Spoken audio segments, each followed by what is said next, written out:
This is a wonderful audience, and it was a wonderful panel. I thank you very much for having given some of your insightful thoughts around how this can work for India. So thank you very much. Appreciate it.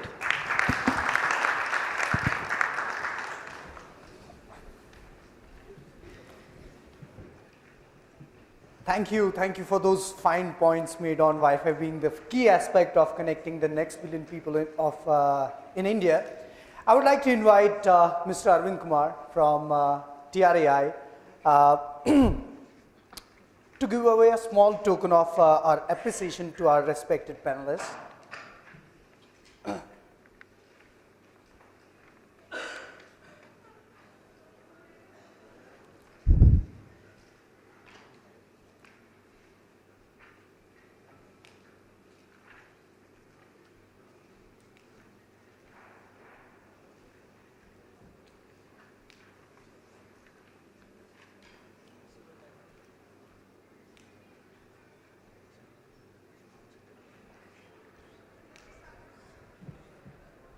I would like to call upon Ms. Savita Kawale first.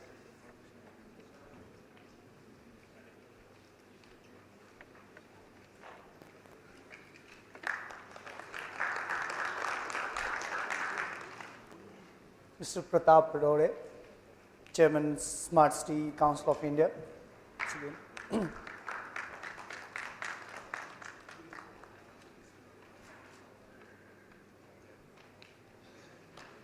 Mr. Shiv Kumar from Tata Institute of Social Sciences.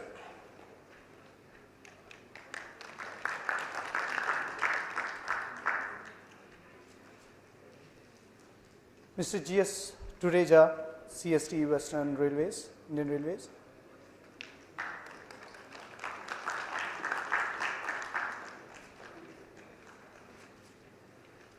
Mr. Edgar Dias, Senior Director, Brocade Communications.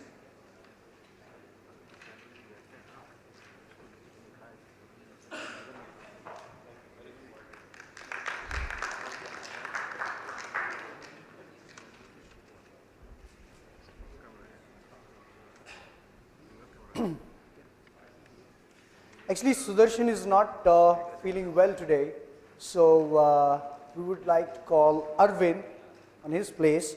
He is the Director Marketing for Ruckus Wireless, and he has spent over 15 years in IT industry, more than half in India. Today he is based out of Singapore and covers Asia Pacific region. And his topic would be building the foundation for a smart, secure and connected India for today and tomorrow.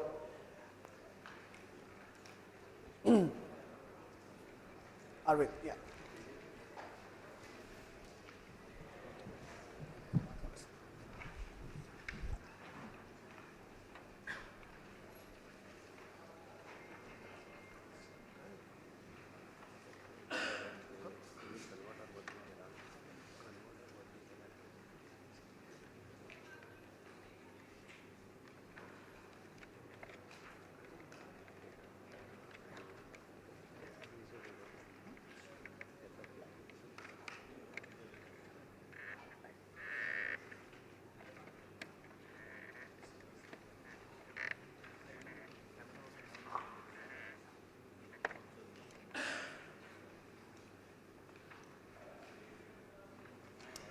Good morning, everyone.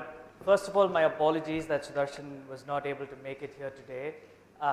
He's unwell, so I had like a really quick trip yesterday night. I took a flight at 2:30. I was told on phone, and I'm here like right now in a few hours, right? So very glad to be here, and some great conversation that I've heard from today's discussion. One of the things that I'm seeing today, and we live in a really interesting world today. If you look at, a few weeks back, I spent, some time at one of the big universities in India. And as I was walking through the university, I found something really strange. The level of access to Wi-Fi is tremendously gone up. People were accessing Wi-Fi on the campus, in the dormitory, across the whole, in the library, but across the whole campus. And it was just not through one device. There were like on an average in a dormitory, there was like 5 or 6 devices. There was an internet connected printer, a laptop, a phone, a smart, sometimes a smartwatch, and a gaming device, right? So Nintendo and things like that. And I look back about 10 years back, 12 years back when I studied, it was completely different. If there was internet in the room, it was great. I mean, it wasn't there. And so, there was something that came to my realization, which was we're probably seeing a whole new generation of students, of a generation of people who have been born and brought up in the internet era, right? Who've never seen what it is not to live without the internet, right? And so their needs, their expectations, the way they operate is completely different from how we've operated in the past, right? And so if you look at today, the Wi-Fi, I call it the Wi-Fi addiction, right? Almost 60% of people say they can't live without Wi-Fi. We almost start our day and end our days with Wi-Fi, being able to connect, right? I mean, if there's probably about 15 minutes you've not seen your phone and seen what's there, there's sort of an obsessive compulsive disorder, right?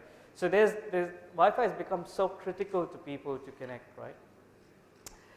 Now, there's an interesting stat, and this is a global stat that came up that I was really surprised with.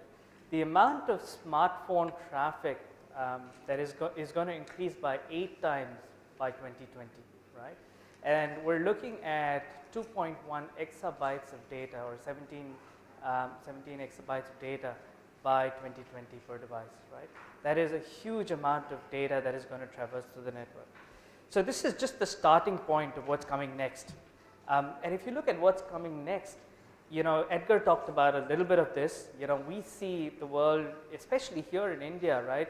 The number of devices that are going to be connected to the internet, right? We're already talking about printers and PCs and laptops and phones and smartphones and watches, but also it extends beyond that. It extends to, automobiles, wearables. So, we're doing a really interesting project in Australia today where, everyone's heard of Bondi Beach, right? Where they're using wearables and Wi-Fi to track the security and safety of kids on the beach, right? So that's the level to which it's going today, right? And then the whole bunch of IoT sensors and machines, right? Every now and then I hear this comment that, we have 1 billion people in India and they're going to have 1 billion devices. It's not 1 billion devices. It's actually going to be almost 6 billion, right? If you do the math, if there's going to be each person carries more than one device, and if there's a whole bunch of IoT sensors and devices, it's a whole lot of devices that need Wi-Fi, right? The challenge today is spectrum is limited, right? And the only way we could do this is Wi-Fi has to complement the spectrum. So, to Arvind's point earlier from TRAI, Wi-Fi is actually an enabling technology to help and is complementary to LTE, right? There's a whole lot of discussions around technology that's happening today.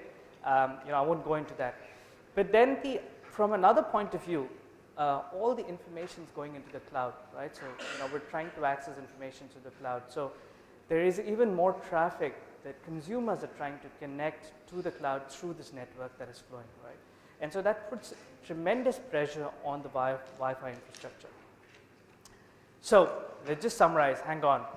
What did I say? Everything's going to be connected, but everything's going to be connected even more wirelessly, right? And that means there's a lot of radio signals that are going out. So think about this, right? It's, you're in a big crowd. People are trying to communicate with each other. It's like one radio trying to talk to another radio to communicate. That's how much noise that is there in that environment. So how do you solve this? What can we do from a wireless infrastructure to enable this? Just putting more access points or more Wi-Fi devices does not solve it, right? Because it's going to create more interference among itself, right? So how do you build density and scale that can address this problem is what we can talk about today, right? So we're looking at 1,000x increase in data as we go through this whole process. But before I get there, I just wanted to share a few things. One is just in terms of what's happening in terms of wireless, in terms of the industry trends, right? So, we talked about the mobile device explosion. One of the things we often forget is, that the device is itself shrinking, right? In the past, we had laptops. Laptops had, powerful antennas that was able to easily communicate. Now we're getting down to watches and sensors, and they have smaller and tinier antennas and power, and so it's going to be harder to communicate with, the Wi-Fi devices. So there is one level of complexity in addressing that, right? The Internet of Things, everyone's talked about it, but how do we securely onboard these devices, right? And how much of this data that we're getting from the Internet of Things do we want it to pass through the entire network to the core of the network? Can the access point become the first layer of intelligent computing, that it actually provides an analysis to that data and provides it back? So that's something that we can look at, right? High-speed refresh, today everyone talks about, the ability of getting the same level of speed on Wi-Fi as on a wireline. So I no longer connect to a physical network cable, as with many people. Is the network ready to support that? A couple of other interesting technologies, Wi-Fi augmenting LTE, especially in public Wi-Fi areas. Public areas, how can we support that? Cloud, one of the comments that came out from the earlier panel discussion was, especially when you go into rural areas and rural schools and things like that, you're not going to find people who have the knowledge of running a Wi-Fi network, right? How could we simplify this experience for them? How can we make schools self-sufficient by being able to offer these services over the cloud, right? So to say it simply, if we could enable through the cloud the deployment, provisioning, and application of the Wi-Fi without having them to intervene, it would be really useful, right? And then, Wi-Fi is just the starting point. Can we do more with that? Can we use some intelligence and understand locations and use those statistics to understand the consumer behavior and monitor that, right? So there's a whole lot of things that we're looking at from a trend perspective, and ultimately it is helping companies, organizations, businesses, governments solve the whole digital transformation. So it's sort of the foundation for a digital transformation. So I'm just going to talk a little bit about Ruckus today, and where we are in this journey and how we've helped shape the landscape. We're learning, and we would love to hear your